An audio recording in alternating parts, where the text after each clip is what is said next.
Hello. Well, I'm joined today by a very old friend of mine. How long we known each other, Sam?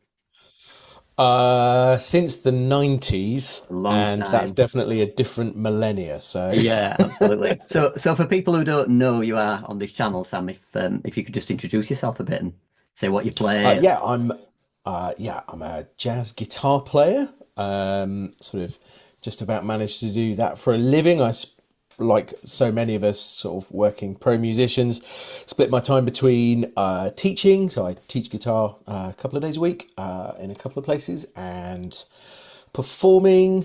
Try to like find a nice balance between creative projects and also kind of just sort of jobbing stuff. I live fairly near London, so most of my work, including my teaching, is all up there. So yeah, spend a lot of time doing that. Yeah, keeps me busy. Keeps you busy. When a number of years ago, we had a nice tour, didn't we, for an album that we did, which was super Yeah. fun.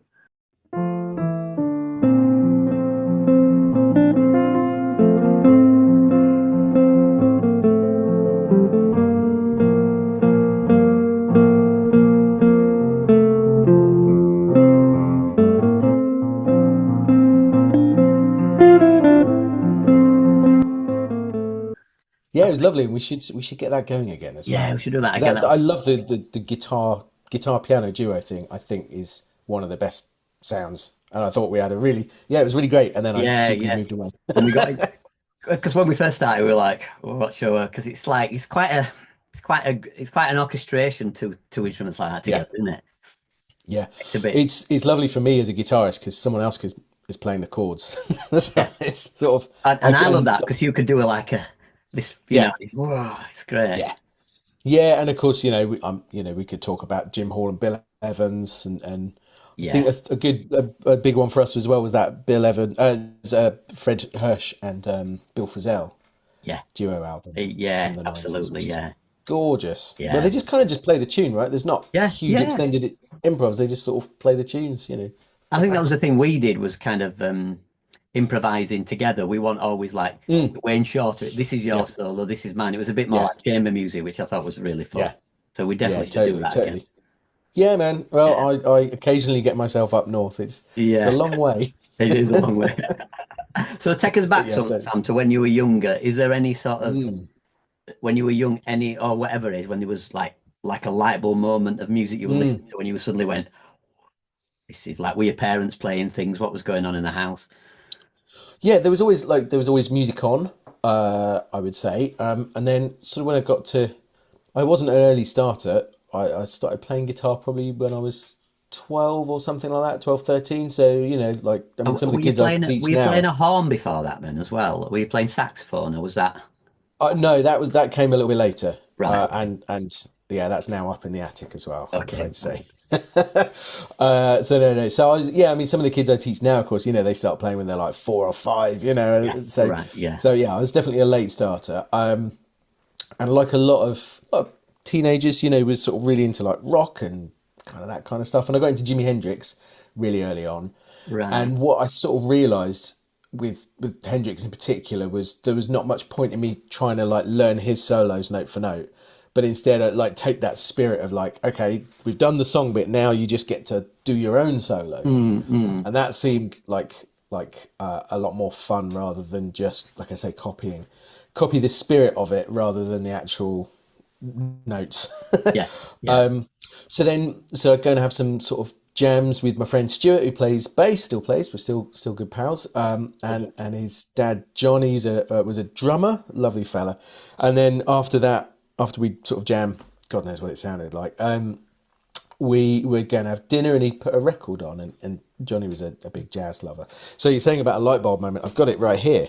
This album, it's all this album's fault. This Ah. album ruined my life. And Kenny Burrell's the guitarist on it. And I remember, I Yeah. remember Stu's dad Johnny, who recently passed away. He's a lovely man.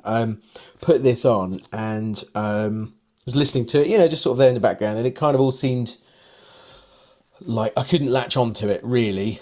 But there's a tune on there called Sandra's Blues, which is a little kind of, Yeah. I think it's like an 8 bar minor blues thing. There's Yeah. not much to it. But Kenny Burrell did the solo on it, and I could hear what he was doing because it was blues Right. with a Okay. Yeah. little bit of chromaticism and but my brain didn't know what that was at that point. I could just kind of hear the bluesy language, and I just heard it and went, I want to do that. That's good. So then Right, okay. I could still probably just about play that solo. I think I learned it, transcribed it as it was. Not didn't write it down. Couldn't read music at that point. But yeah, so that was the light bulb moment. Was that it really was that solo on that album. And could we say a little bit, maybe people who don't know about Kenny Burrell, just give us a little bit of... Yeah, wonderful guitar player, still with us. He's old now. He must be in his 90s. But I think like one of the guys that took the very early sort of jazz guitar language, so the Eddie Lang, the Django, and particularly Charlie Christian, and added some kind of bop stuff to it. But for me, he's still, everything he plays is kind of really rooted in blues phrasing. Yeah. He's, beautiful sound. He recorded with John Coltrane. There's an album they did together. He's the only guitarist that recorded with Coltrane. Apparently Wes toured with him. Do you know that? Wes Montgomery was asked to join John Coltrane's band. I didn't know that, no? Yeah, in the 60s. I mean, imagine, that's wild. Wow. And there's some photos, they toured together but never recorded, which is such a shame. But yeah, so Kenny was very much the conduit. And so from him, I sort of went backwards and discovered Django. And then all the other guys, I think I heard some, very early on, some Barney Kessel with Oscar as well. And that sort of got me into all that kind of stuff. Right. Yeah, gosh. What were your parents playing in the house then? What sort of music was going around? 80s. 80s. Bit of Hue and Cry, bit of Deacon Blue. Yeah. All the good stuff. Yeah, totally. And some classical music as well. Right, okay. But they weren't sort of into jazz. So like I say, when I heard it over at Stuart's house, I had nothing to latch onto it. I'd never really heard of it, Right, okay. So then did you start kind of like studying jazz then? Were you like yourself? Was that what you started to do? Just listening to stuff and working stuff out?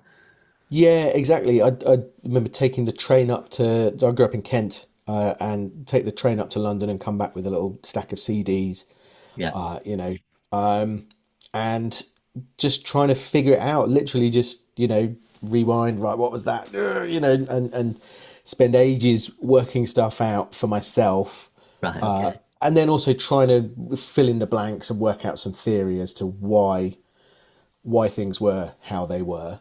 Right, okay. In terms of chords and scales and all that sort of stuff, and just trying to learn tunes. And then the other thing that I think was important for me at that time was that I started gigging very early as well. Right, okay. Kind of almost straight away. I've been playing probably about a year or so, and kind of got into jazz around then. And then there was a little like trad jazz band in the town that I grew up in, and I think they had some big musical falling out. I think half the band wanted to play a bit more modern, and the other guys wanted to stay doing the sort of kind of faux New Orleansy thing. So they split, but they had a little weekly gig in a pub, and I ended up doing that when I was probably 15. 15, right. So, okay. I mean, I can't imagine what it sounded like. It can't have been, I mean, yeah, it would have been fine, I'm sure. But performing this stuff and having to sort of deal with it in real time whilst the changes are flying by was a really good education. And I think that's something I try to push with my students, is like, get playing this stuff as soon as you can. Don't just treat it as an academic exercise or something to do in your bedroom or whatever. Like, go and play it in front of people with other musicians. Right. Well, I find that really interesting because, you're one of the most relaxed musicians I've ever gigged with or toured with, because that makes sense, maybe because you were doing it from such an early age. I've never seen, because you work with some musicians and there's a tenseness before going. Yeah. I never noticed any of that with you at all, You're always very relaxed before performing. Yeah, totally. Yeah, I can't imagine what life was like before doing that. The only time I get sort of a little bit, freaked out these days is if I'm playing in front of an audience of musicians, because then I think, all right, they know, we all know, but but it turns out all musicians, I think, kind of think like that. And then every sort, if I'm playing in a bigger venue, which doesn't happen very much because it's jazz, sometimes get a little bit vibed out by the sort of spectacle of it. But I know what you mean. I know I went to see Julian Lage recently, and he said, "How many in a guitarist?" So you're just like, yeah, all right, exactly. I'm the only non-guitarist in this room. Yeah. I had a similar thing last year playing. There's the London Gypsy Jazz Guitar Festival, and I've sort of always dabbled in that stuff. Like that's not Yeah. my. I'm very much Django adjacent. Yeah.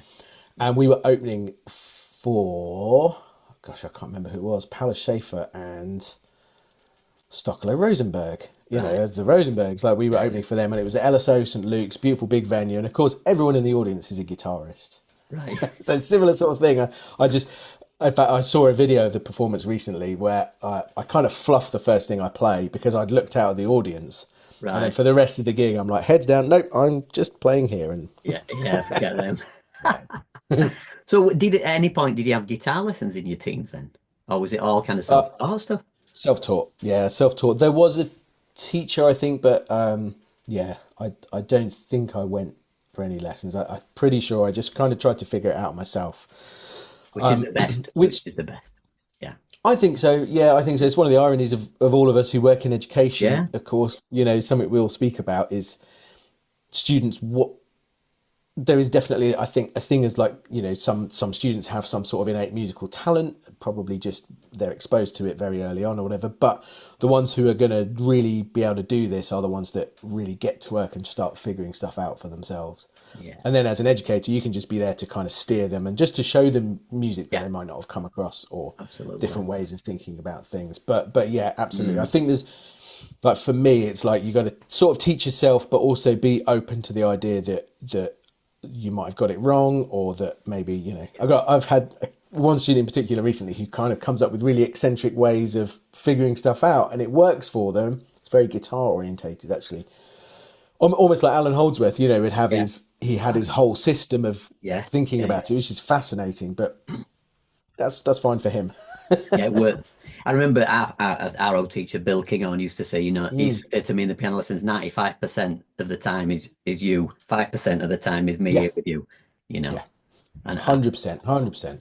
And listening to stuff, you know, and that's the other thing as well is the really good students I've had over the years, I haven't had to convince them to listen to something. You know, they want to. yeah. Or they've already discovered it and gone on a little adventure for themselves, finding out related music, and the bass player from that, he's also on this, cool, I'll listen to that, you know, and going on those kind of journeys. Like that's what it's all about. That's why, I mean, I brought some records up, but that's why I love that format, because you can see where it was recorded, who's in the band, you know, that's the bare minimum, isn't it? That's And what we you were can go, into, I like wasn't it? piano playing like that. Yeah. Yeah, When yeah, totally. when I had the Sting band, I was like, who's that? Kenny Kirkland? Yeah. Whoa, what's that? My mind was Yeah. exploding because I've never heard anything like that. I was like, it's amazing. Yeah, well, we've got tickets to go and see Sting in a couple of weeks. Have you? Amazing. Brilliant. Yeah, in my hometown, Liverpool, on my birthday. So On your that's going to be birthday, a lot that's of fun. brilliant. Yeah, That's yeah, I've never fabulous. seen him before, so yeah, can't wait. Yeah, I saw him a few years ago and he still sounded mega good. He sounded Yeah, brilliant. I bet. You know, and And Dominic Miller, like the guitarist. sophistication. Say again. The guitarist Dominic Miller's been with him for Oh yeah, forever. Yeah, totally. No, that sort of harmonic sophistication, like in pop music, I think is such a beautiful thing. Where, like we've talked about Steely Dan and all these guys, over the years, where like, you know, it's not just sort of 1-4-5 or whatever. There's a depth to it. Yeah. And if you want to play that stuff, you've got to do some homework. It's not easy. Yeah. The music's got more, it sounds a bit poncy, but it's high information. Yeah, There's a lot of things totally. going on. And because of that, I think it's more beautiful than just, you know, Yeah. not that there's anything wrong with like There's simplicity. nothing. Simplicity's beautiful as well. But yeah, just the harmonic sophistication of that stuff. To us, I think is like jazz musicians, that it maybe doesn't seem that sophisticated. Like that's the language that we use. Yeah. But I love hearing pop music that has that in it. It's Oh, I do beautiful. as well. I mean, I know I've heard Sting say that if he's not surprised in a minute, he's not interested in the music. Really? Right. Always looking Right, for right. to be surprised. Fair enough. You know. Yeah. And Yeah, obviously, I jazz can't wait. always It's going to be fun surprises you. seeing. My first stadium gig for a while as well. Yeah, it will be, won't it? So I then, think the last one was Earth, Wind and Fire. was it? Was it? Well, but you did go. You've been to see Steely Dan. It was a number of years ago, wasn't it? Yeah, that was great. Yeah. Actually, that might have been the last one at the Like O2. it. I remember you going. Yeah. Yeah. Beautiful. The music was amazing. As always there. The sound was terrible, but you know, it was cool to be there. So then, going forward a few years, then did you start to hear people like, you know, like Pat Metheny. Did those people sort of come into the radar? Was that not till later on? Yeah, Matheny I heard very early on. You're right. I think that trio with Dave Holland and Elvin Roy Jones, I think. Haynes. Roy Haynes, not Yeah, Elvin I Jones. think it's Roy Roy on Haynes. that one. Yeah. Yeah, It was Roy, yeah. yeah. That I got very early on because he was the big name. He still is really, and it scared the bejesus out of me. Like I didn't know what was going on. Couldn't hear chords. Couldn't hear form. It was just like Yeah, this is yeah. alien music, especially with Roy Haynes. Is like So, but I knew it was good. I could hear that it was really good, but I couldn't latch on to anything. And then I checked out the Pat Metheny group and all that sort of stuff. But I really kind of went backwards, I would say, like, and got into Joe Pass, who's still one of my favourites. Hang on, where is Oh, he? yeah, fine. Show us. I might not know it. Here we go. All guitarists Right, know yeah. this one. Yeah. In fact, in the lockdown a few years ago, I set myself the challenge of transcribing the whole album. So I've got that as a I do remember. I PDF remember. somewhere. I learned to play it all. Wow, That yeah. got me through it. But yeah, so I more kind of went backwards and not just guitar, but was hugely into like Clifford Brown, Charlie Parker, of course, Right, Coltrane. I was more into that than what was sort of current in the 90s, where I think there was still like a lot of sort of fusiony sort of Yeah. 80s stuff that didn't really do it for me. Other than like I could hear they could all play, and then there was guys like Russell Malone who were like playing more in, and Mark Whitfield as well, who were like Yeah. sounded more like those 60s guys that I loved. So I kind of latched onto that, and also were kind of still around, but playing in that way. Yeah, so I remember seeing Russell with Gary. Yeah, and who else was with me as well? I can't remember. It'll come back to me. So But yeah, JT, one JT. No, it'll come back to me. yeah, But that was amazing. yeah, Yeah, he was amazing. yeah, yeah, yeah. I was very sad, but he passed away recently. I was very It was sad to hear too that. sudden, wasn't it, for him really as well? Yeah, beautiful musician, and seemed like I didn't know him at all, but It seemed was like a John lovely fella. Kelly. It was John Kelly I was with. Oh, is it John? Oh, right, Yeah, it great. was great. Yeah, Yeah, this yeah, is going back a long time. Southport or somewhere yeah. like that. We're very random Right, venue. right, right, right. Blimey. So I do that. This resonates now because when I knew you, that was you were into the Yeah, tradition very yeah. much. Yeah, very much so. And just, I just, it was what did it for me then. Nowadays I'm a lot more open minded and listen to all sorts of stuff. And I say nowadays, I mean like for the last 20 years. But Yeah, at that time, I just really wanted to learn that language and loved the sound of those old albums. And some of those guys were still around, but not many of them. But Grunt Green as well, Wes. yeah. Hang on, I've got a Wes album Oh, here. let's have a look. This one, actually, this is another one that I learned every note on this. Did you? Wow, amazing. Yeah. So Mel Ryan on organ and Paul Parker on drums, who I'm not familiar with, No, but I'm not yeah, too familiar with beautiful. that. Yeah, Also, what a cover! Isn't that it's cool? amazing, isn't it? Yeah, So yeah, yeah, there's a few of those that I sort of treated as the sort of the holy texts, yeah. like Right. Okay. Yeah. that's what did it for me. That was my And piano my players as well. gospel. We listening piano Yeah, players. Bill absolutely. Evans. Bill Evans. Yeah, transcribed some Bill Evans and listened to a lot of Bill Evans and loved that the sort of the it felt like you had to sort of step into his world and just sort of be quiet there and just observe it and Yeah. the But then, is it Explorations, what's the one, yes, yeah, yeah, yeah, magic, absolute magic. How Deep is the Ocean? That yeah, I listened yeah, to that on a loop, just yeah. magic. And then you sort of transcribe it and you learn to play it and you go, oh right, okay, so it's not just the notes, there's some other deep stuff going on here because I can play it but it doesn't sound the Don't sound same. like it. Yeah, it's my No. students who play Keith Jarrett transcriptions and don't Yeah, sound like it. yeah, yeah. No, it's all those That's it. new That's ones. it. I find that so interesting as a guitarist. I can fill around with settings to dial in a sound that I want. And I find it so mad that different piano players can sit at a piano and it'll sound totally different. Like John Yeah, Taylor, John Taylor. I remember seeing. Were you at that gig? I can't remember. Like it was really near the end of John's life, and in you, York. Yeah, Matthew Bourne. Yeah, we yeah, went, I didn't we? thought Yeah, so. we It did. Yeah, was we went amazing, wasn't it? backstage, didn't And we? yeah, just Because beautiful, yeah, and it was just so interesting hearing him sort of play and turn. It started off like, oh, that just sounds like a piano, and within a minute or so, it was like, oh, he's doing. yeah. It sounds like John Taylor playing a piano. I I just think find that he's so interesting. amazing. Just Yeah, amazing. absolute Maybe magician. not given the respect that he deserved. Yeah, I think so. I think so. Beautiful composer as well, and those trio albums with Paula Danielson. It's just it's just Yeah, yeah, I crikey, love all that stuff. magic, So then, did you? So magic. was it at college then that you first had a guitar teacher? Did I first what? Sorry. Was it at music college that you really first had a guitar teacher then? Yeah, yeah, Right. yeah, Okay, I never knew that. Right. yeah. And so I'd sort of like I think my technique was probably terrible.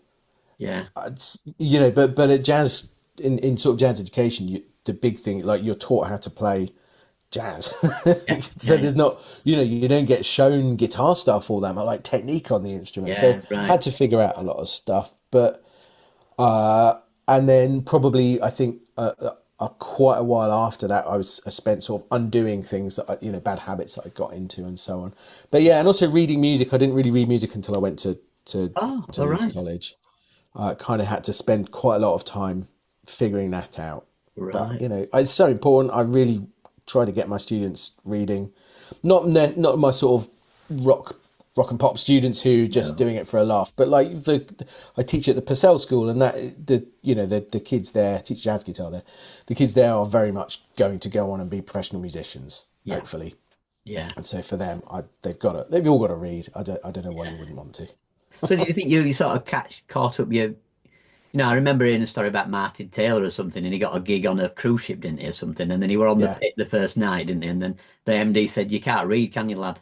And he went, "No." yeah, yeah. And apparently said he sorted it out in like 6 weeks. Was it that for you? Like, Yeah, did you kind of get like, yeah, very much so.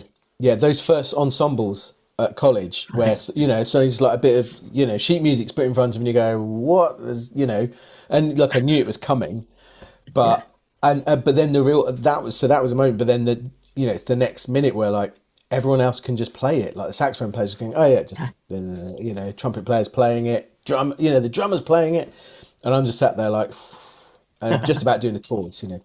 So I really worked very hard at getting that together. I'd say it still isn't. It doesn't come naturally. It's still something I have to think about.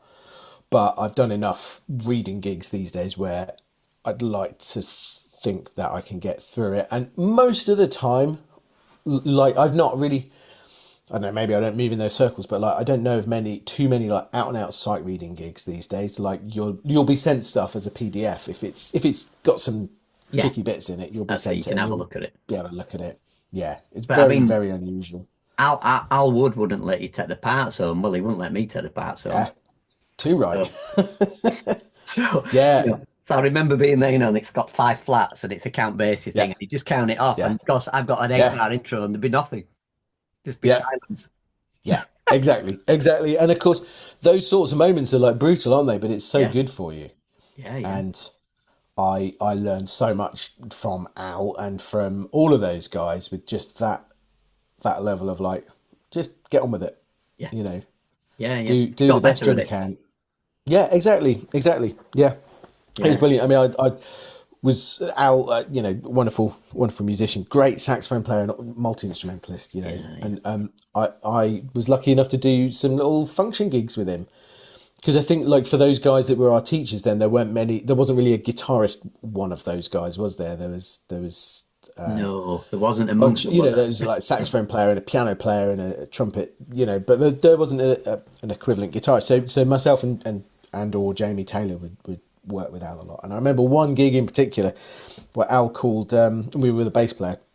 He called "My Little Boat." The Jobim tune, Oh, lovely little yeah, thing, right. very simple, just a little descending thing. Yeah, yeah. And I said, Al, I've no idea what that is. I've never even heard of it. And he said, oh, you'll get it. And then they just started playing it. And so all I've got is saxophone and bass.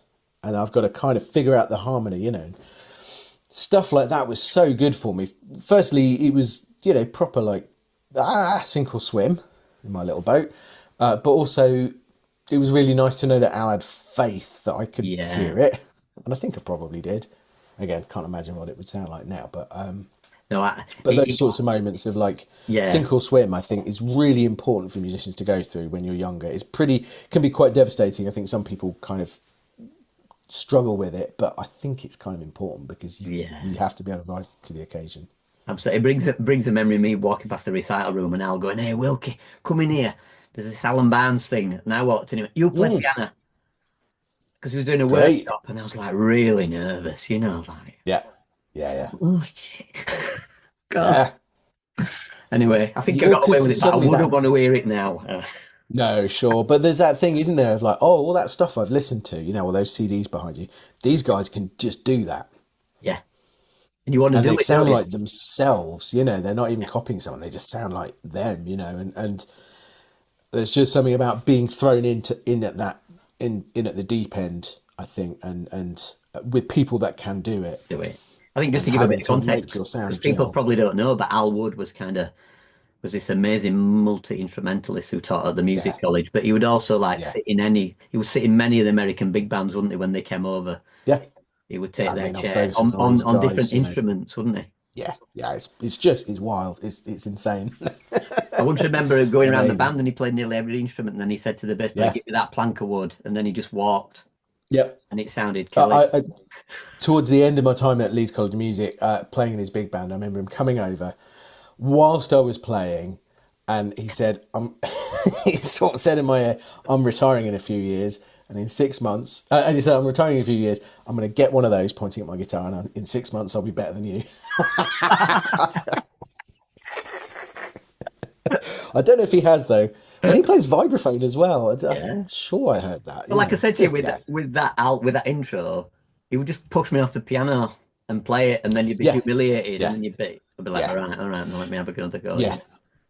And that was the thing I got from my time there was like there is a degree of you just have to crack on at some point. We can sit and talk about chords and scales and harmony and sit and waffle on about stuff, but also you got to be able to do it.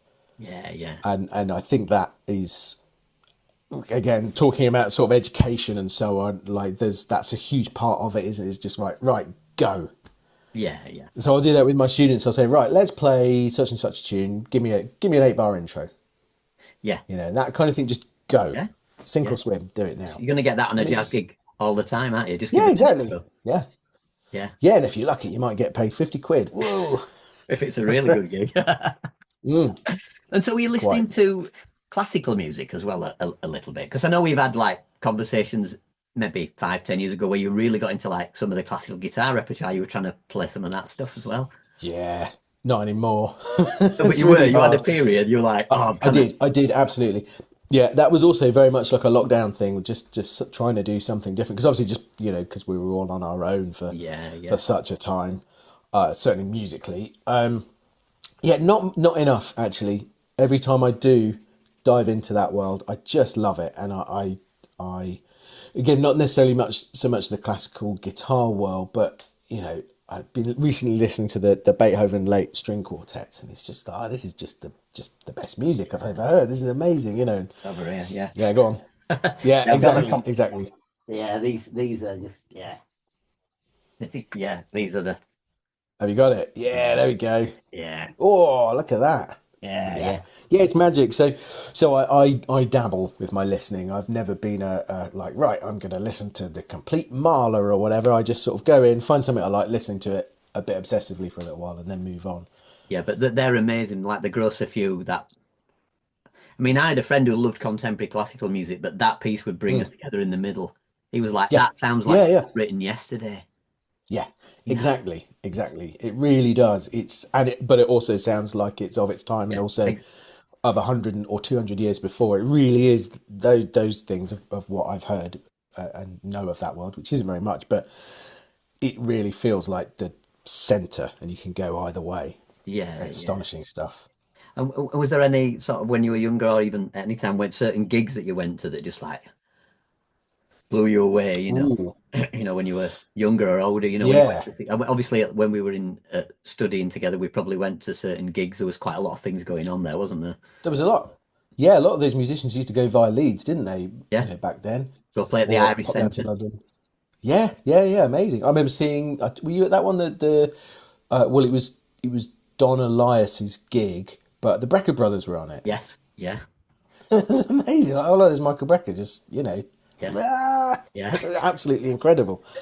Dave Holland, all these sorts of people. One gig that does jump out at me from back then is I remember going down to London to watch Joshua Redman, who I loved. He Right. was one Yeah. of the guys that sort of got me in, and it was the Timeless Tales album. And there was this chap called Brad Meldau. I don't know if you've heard of him. Was playing No. piano. And in fact, I think the first half was a Joe Lovano trio Right. with Dave Holland, and I think it was Elvin Jones on drums. Right. Okay. And Wow. then the second half was this Meldau gig. Back when the Barbican used to do these really cool sort of double headers. Right. The Okay. first Yeah. time I saw Fred Hirsch was at one of them. It was Fred Hirsch and then Diana Krall, which had Russell Malone and probably Right. Christian McBride or maybe Ben Wolf. Just like, so some of those early gigs, I think, really stayed with me of like, Yeah. this is the stuff I've been listening to, but it's actually happening now. But it's also very contemporary sounding as well. It's sort of different to listening to Bud Powell, but not Yeah. that different. Yeah. No, absolutely. Yeah. So before we sort of wrap up and things, Sam, what you're doing Mm. now? What YouTube stuff you got going on? What's happening? Yeah, so pretty busy. Like I said, I teach at a couple of places. One of them is the Purcell School, which is just a really beautiful job to have there. Young up and coming wunderkinder. I teach Mm. jazz guitar there, so that's really fun. All those kids will go on and study and hopefully become professional. That's where Jacob Collier went actually. He was when he was a young lad, Yeah. who we were talking about earlier. Yeah. And so that keeps me busy. I'm performing around London a lot and sort of the south of England. I don't sort of tend to get past Watford too much these days, which Yeah. is a shame. I've got my own quartet, which is a lot of fun, where we play. This last couple of years, we've been touring Grant Green's music, doing a sort of a Blue Note Brilliant. thing. Dave O'Higgins is in that playing saxophone. Right. Really Great. great organist, Liam Dunnicky. Do you know Liam? I Come don't. across I him? think I've seen some of the stuff maybe Wonderful you put player. up. Sounds great. Yeah, and Dave Owen plays drums, so that's fun. And I play in a few other bands. Karen Street's band, Hot Club of Jupiter, which is a sort of a gypsy thing, which is a lot of fun. I have a duo with my missus, Nina Clark. We've been doing some Ella Fitzgerald and Joe Pastor. We did, in Lovely fact, stuff. there's the posters up there. I can just see So we it. did a big Yeah. tour. So keeping really busy. And then just sort of recently, I've been putting a bit of effort into my YouTube channel as well, which I had been neglecting for a few years because I've been just kind of really busy with gigs. So just putting some educational stuff out there, some backing tracks and things like that, just to sort of spread the word about jazz a little bit more and jazz guitar because it's a lovely thing. There's not many of us. Well, people might be watching now who are guitarists who wanna. Maybe I'll put the link for your channel so that people can hop over Please and have do. a Yeah, look. great. You've Yeah, been. amazing. It's there's like I say there's some free lessons on there and there's all sorts of stuff, some gig stuff as well, and also I do Zoom lessons as well. Not a huge amount, but if anyone wanted some lessons, just get in touch through my website. It's probably the easiest way. Right. Well, we'll make sure we share that link. And what you're listening to at the minute then? What are you into? Anything new that's come out or old that's come out that's been reissued before we finish? Ooh, good question. What's the last thing I was listening to? I've been really into Jackie McLean, so I've been going over some old Oh, Jackie McLean albums right. Yeah. because he's wild. It's Yeah. like sort of it's like Charlie Parker, but also like whoa. So actually Yeah. going over some of that stuff, some of the older things. So not a huge amount of new stuff, I have to say.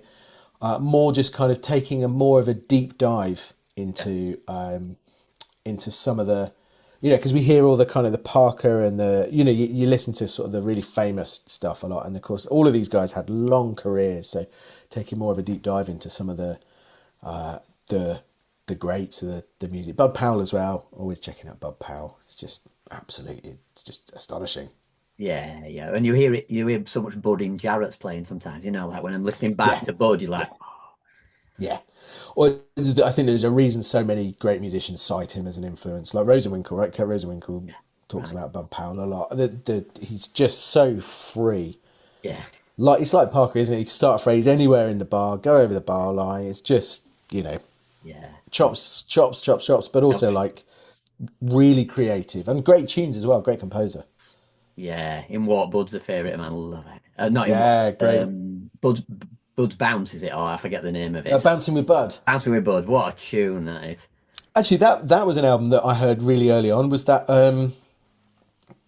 Chick Corea Bud Powell album? You Yes. hear that? It's like Joshua Rebb's on it, Wallace Rooney, Matt Bride, is it?